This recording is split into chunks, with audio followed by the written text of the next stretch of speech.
All right, good morning, Conversation One people. Normally I have a button to control my camera, but I forgot it again. So let's just do what we can. This class is supposed to be in person. That's the way it was planned until there was a massive increase in Omicron cases. Personally, I expected this to happen because I am from Canada, and my brother has gotten coronavirus, and my sister and their entire family have all gone through it. That was a month ago and 2 months ago. Canada was all shut down. There were truck convoys and protests about vaccines. It was a real mess. We haven't experienced anything like that, and I think finally the university has decided that we should be cautious rather than have people missing. I've gotten emails from students saying that they've tested positive and they've been unable to come to class already, even before class started. So most professors are planning on doing their lessons online for this month, for March. So this is not ideal for us because conversation class really works better in the classroom. But at the same time, if we have 20 people gathered together, and I do want you to talk to each other, not just to me. We've got plastic shields and stuff. We can't do group work very well as it is. So having the risk, putting everybody in the classroom together when for 2 years we've been doing this, and the situation is worse now than it has been since the Delta wave. But even now, I was looking at the numbers, 2,000 people in the hospital, 900 people in ICUs, 250,000 cases. Those numbers are huge, and they're not going to go down unless we allow some space. So I hope you have been vaccinated. I have had my 3 shots. I got boosted in January, so it's starting to wear off already, even though it's March. But enjoy yourself. Many of you are freshmen. This is Conversation One. Please enjoy yourself. Meet your friends. Make new friends. I'm going to get this class going in person. This is probably, a lot of students say this class is fun. It is a real class though, and I'm going to explain, how to improve your English speaking ability in a moment. But one of the things that's missing when you have online classes is, especially when you're freshmen, is seeing who's in your class and getting to know each other, sharing phone numbers and joining clubs and stuff. So go out in Gungdong and meet people, and just be careful. Try not to get sick. And as soon as we think it's improving, I will move this class to in person. So if you're, annoyed that you're renting a room or something in Gungdong, I know that. I realize that we did say that was the plan, so that's still the plan, okay? So please be patient. The online system sometimes has delays. I had a problem on Friday trying to upload my conversation to video, my lecture. It just wouldn't work on the website. It just, for hours. So it ended up being posted Saturday morning. I'm doing this lecture on Sunday to try and avoid that, so I can upload it today so that it'll just appear automatically on Monday. It's not always possible though. So sometimes there's some small delays, but if you have a concern, of course, please send me an email. That's the best way to ask me a question. So here we are, Conversation One. Let me explain about the class. I am Canadian. I am 40 years old. I'm married to a Korean. It's none of your business, actually, whether I'm married or not, but students always are curious, like, what am I doing here?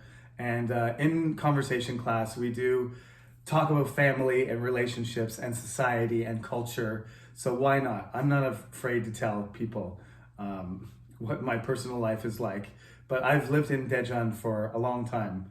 I've worked at this university for 12 years. I am Canadian. I grew up speaking English and my second language is French. My Korean's okay, but some people are impressed by the small amounts that I can use, and then they try to have a real conversation with me, and then I can't. So basically, broken Korean is all I have to work with. My listening skills are pretty good though, because my wife is Korean, and so is her family. I listen to Korean a lot, so be aware that if you say something in Korean, I might catch it. Not that that's a problem. But in this class, one of the main things is you should be speaking English all the time. Whispering to each other in Korean is not part of the class. So that's the reason when I'm teaching this class, especially conversation classes get taught by native speakers, because it's more natural for us to speak in English, and there's a certain amount of imitation, you know. When you learn to speak, when you're young, you copy your parents and your teachers and your friends. And so when we're in class, of course, you're not going to sound like me exactly, but you're supposed to sort of passively absorb English when you're in the class. It's an immersion class. So we just speak English only in the class. And as soon as the bell rings or you're outside the class, you can speak whatever language you want, whether that's English, German, Spanish, French, Italian, Russian, it doesn't matter, Chinese, okay?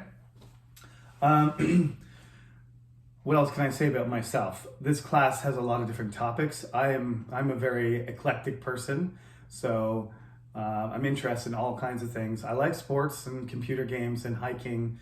I love studying and reading and history, so I'm into a wide variety of things. I love cooking too. I would like to be better at handicraft stuff. I've started to try and do some knitting or sewing. I know that's a grandma hobby, but I'm just that type of person. I want to try various things. So the topics in this class will be various. There'll be lots of different types of topics. So hopefully some of them will be interesting to you, but you need to learn how to communicate in a wide range of fields and types of talking about different types of things. So that's what this class is good for. My personal information is right up here. Our classroom is room 501, which is above me here. My office is 436. I'm often here, but I go in and out of my office a lot, and I have a lot of classes, 10 in fact. So if you want to meet me, that's of course your option. But if you just come knock on the door, I might be recording and unable to answer the door, like right now. I might not be here, or I might be in a class, in another classroom in the building. So the best thing to do is, first ask if you could talk to me, and then we can make an appointment, and then you can come and visit me, of course. If I happen to be here and you knock on the door and I'm not busy, I'll, of course, answer the door and we can talk about your concern. But that's not very likely. So just go with the appointment thing. That's my email address. This information is online on the syllabus. You can look at it anytime. Our textbook is Takeaway 2. Yes, it's called Takeaway 2 because you're supposed to take away something from this class. What are you supposed to take away? That's the question. Well, I would say the main thing is confidence. One of the main takeaways from this class is you can speak English. Some of you think your English is not very good, but you're wrong. That's usually one of the first things that students say is, I don't speak English very well. I had an experience on Thursday. I have a PhD class, and some of the students are, there's a couple students who are Canadian, including me, and there's some Chinese students, and there's some Korean students. And we took turns reading a passage from an American novel, and everybody wanted the native speakers to read it because, we spent millions of words. We've done it. Thousands and thousands of hours of reading out loud our entire lives. So we're pretty good at it. That's fine.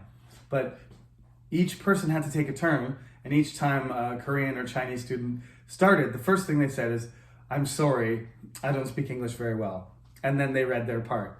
Don't say that. There's no reason to say that. I say that in Korean. I say, 한국말 잘 못해요. Before I say anything, because it's true. Because I didn't learn Korean until I was 25 years old. And I haven't practiced, and my accent is bad. But you're fine, okay? Everybody has a Korean accent, but you're fine. Be more confident. Don't apologize before you start speaking. Just go right into it. People are more likely to be impressed than they are to be, that's what I said in the classes. That was fine. What was wrong with that? It wasn't perfect, but native speakers aren't perfect either. I'm an English professor. If I don't speak English well, then I shouldn't have this job. You're not supposed to compare yourself to the best speakers in a language.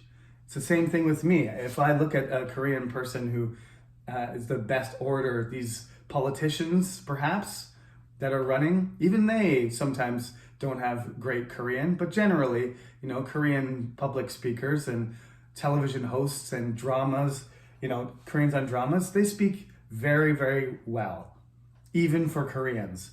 If that's my goal, then I'm always going to be disappointed. So just let it go. You're going to make some mistakes.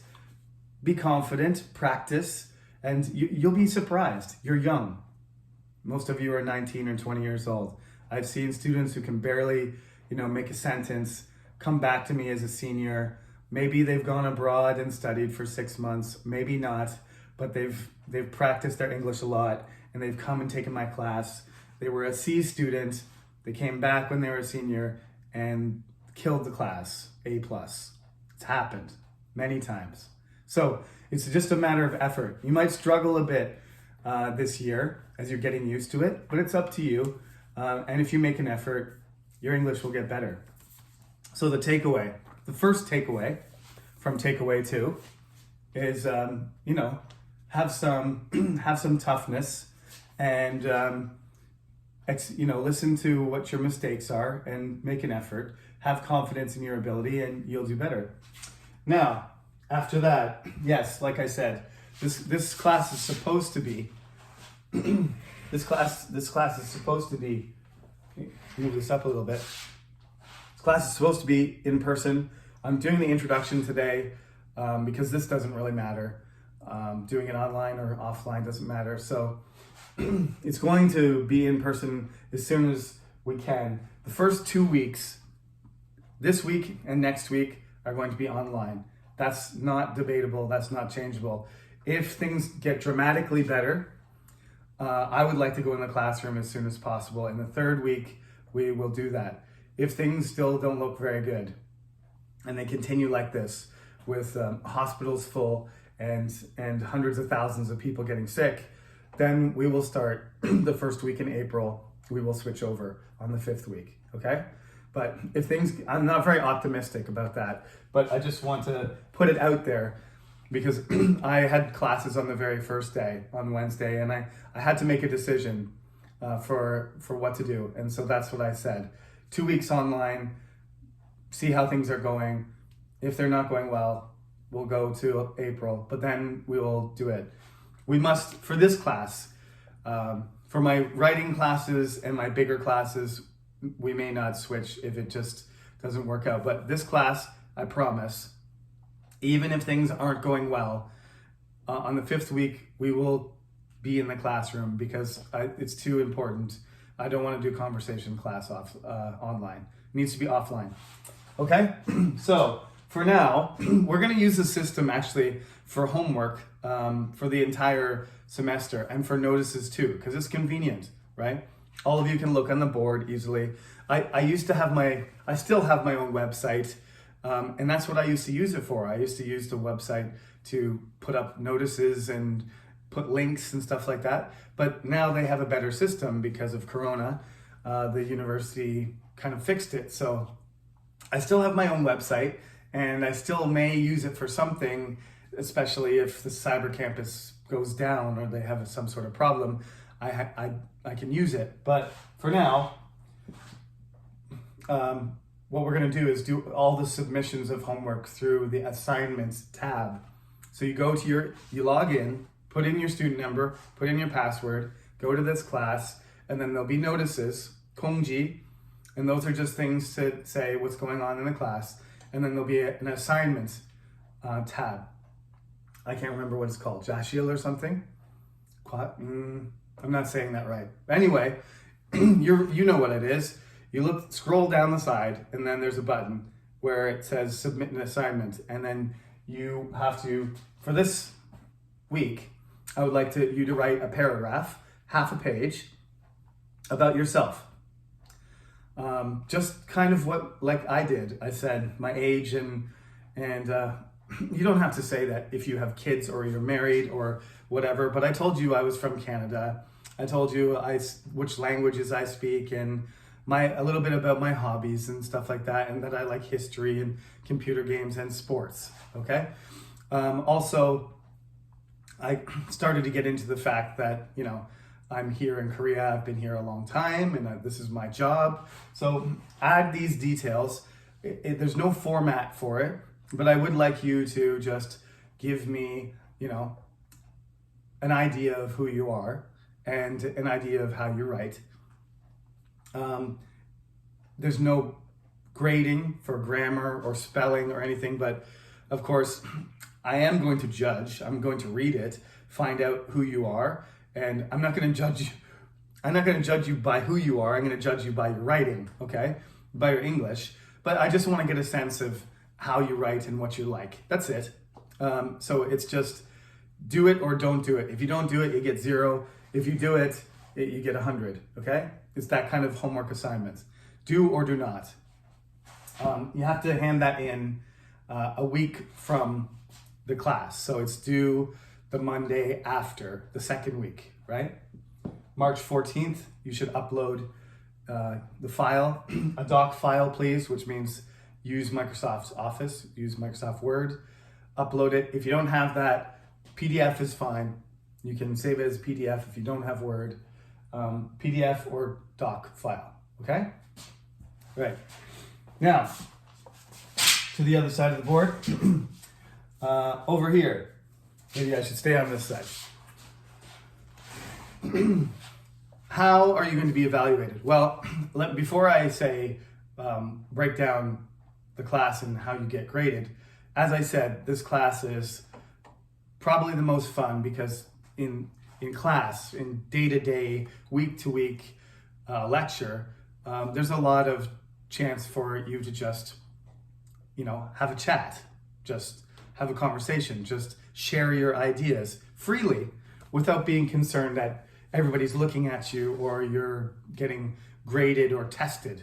There's a lot of free talking that's involved in the class. But you have to remember that you should take it seriously and you should participate. And if you sit there and you don't talk, that's not participating, okay?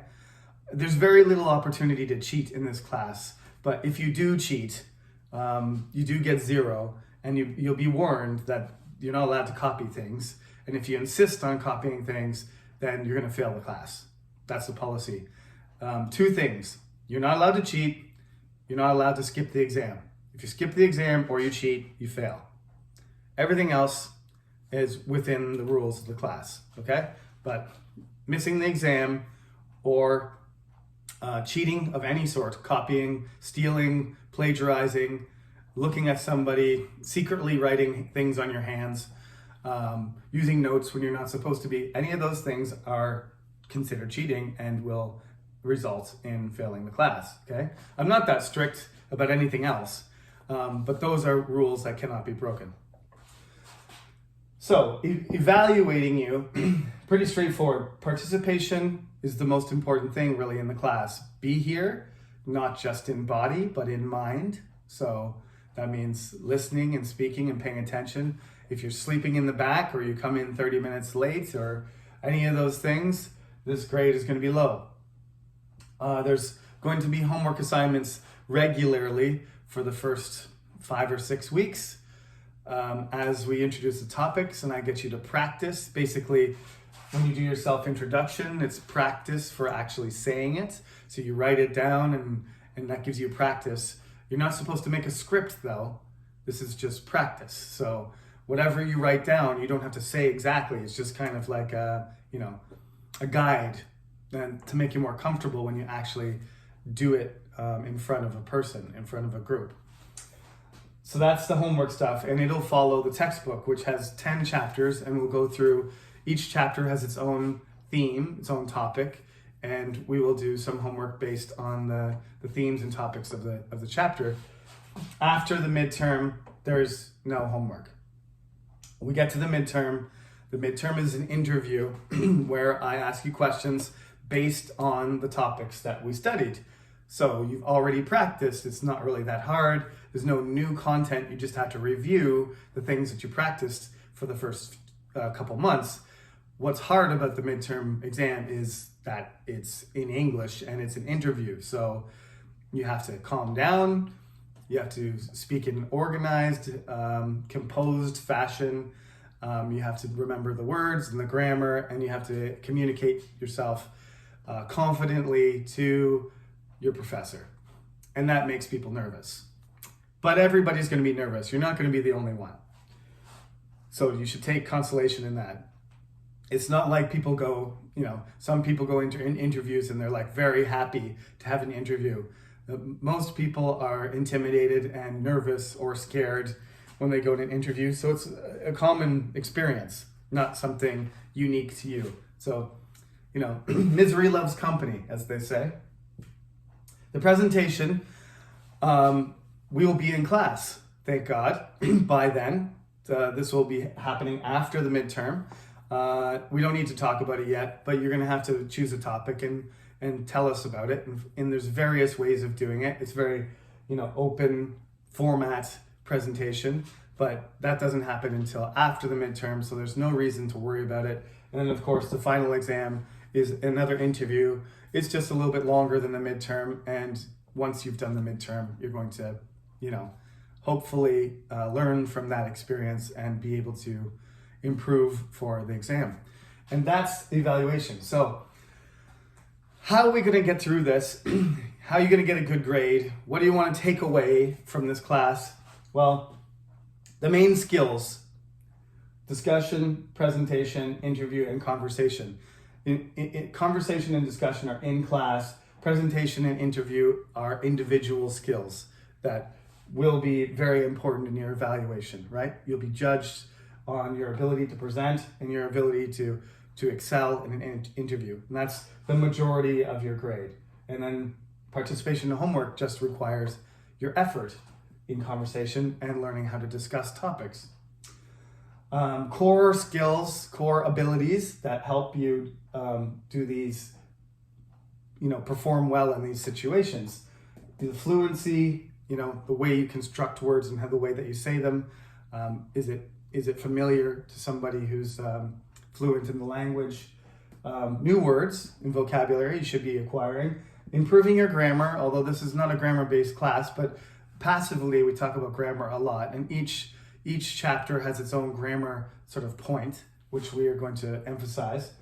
Of course, I'm going to demonstrate pronunciation, and I'm going to do some suggestion or instruction or correction of your pronunciation too.